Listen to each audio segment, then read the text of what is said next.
Вот проблема человечества заключается в том, то, что оно банально, блядь, не читает книги. То есть умные дядьки, которые давным-давно уже все, сука, блядь, открыли, изучили, ну, по крайней мере, блядь, основу жизнедеятельности.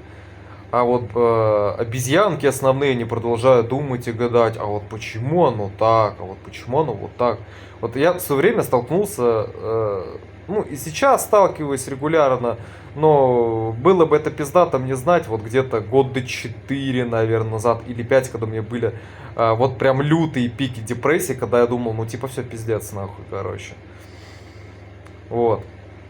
И этот видос будет посвящен тем людям, у которых свистит к хуям колпак. И которые, блядь, не знают, а вот что вот делать? Я не буду сейчас вдаваться именно конкретно в какую-то медитационную, блядь, всю вот эту вот историю, там, духовность, блядь, и так далее, так далее, так далее. То есть вообще история сейчас не про это пойдет. Пойдет история чисто о биологической составляющей. То есть вот у тебя есть два мозга основных. Это спиной и головной. Ну, самый главный мозг, понятно, да, это головной. Он состоит из нейронов. Нейроны связаны друг с другом дендритами и аксонами. То есть, по сути, ответвления, которые составляют именно нейронную сеть. И общается вся эта вот история по этим дорожкам, бегают нейромедиаторы. Вот, и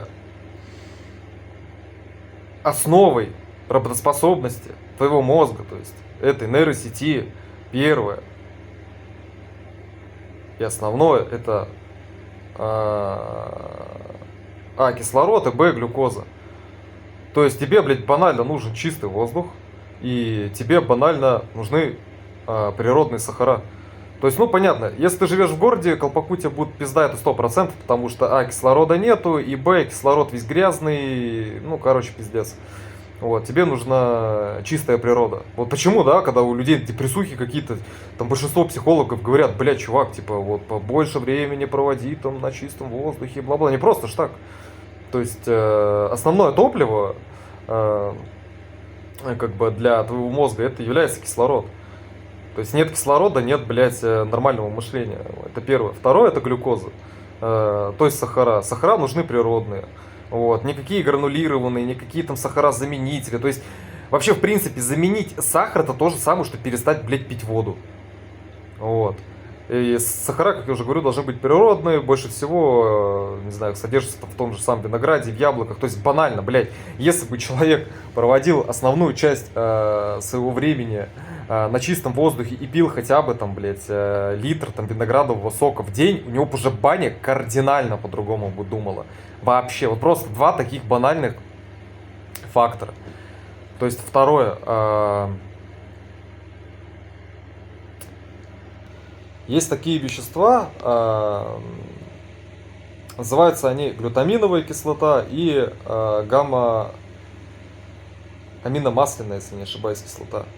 То есть это две кислоты, два вещества, которые, в принципе, составляют всю основу метаболизма в твоей нервной системе. То есть не будет этих веществ, ты попросту сдохнешь. Вот и все. То есть представь, что вот в твой мозг, да, это там десятки миллиардов нейронов, вот, и они все обрабатывают инфу. И вот, например, глютаминовая кислота, ну, помимо того, то, что они двигают нейромедиаторы, глютаминовая кислота, она, например, отвечает за пропуск той или иной информации, и, соответственно, допускает какие-то действия, да. Гамма-аминомасляная кислота, она наоборот блокирует информацию. И вообще считается то, что здоровый мозг это когда какие-то определенные участки этой нейросети задают тебе какие-то определенные посылы в инфе, и мозг, скажем так, с ними работает, а не когда, например, у тебя все там, блядь, десятки миллиардов твоих нейронов получают инфу, и вот, короче, тебе эта вся инфа, короче, в башку приходит, и вот глютаминовая кислота, она просто их всех пропускает, блядь, и у тебя, короче, начинает лететь шиферняк в вкратце у тебя должны присутствовать в бане две вот эти, блядь, кислоты. Глютаминовая кислота и гамма-аминомасляная кислота. Больше всего их содержится так же само в растительной пище, практически не содержится в животном пище. То есть совпадение о том, что как бы везде пропагандируется мясоедение и трупоедение, да, не думаю. Ну, вот, я, если что, давно, кстати, мясо, блядь, не жру, и вот на себе я это ощущаю, как у меня мозг, он вообще кардинально по-другому работает. Вот. То есть, где их взять? Ну, в основе ты можешь там загуглить, больше всего, кстати, это хуйни в орехах содержится. И вот банальные, простые три основные, банальные три простые основы. Чистый воздух, соки и, блядь, грецкие орехи, например, там орехи. Вот, будешь жрать, и у тебя кардинально будет колпак по-другому работать. Банальнейшие вещи.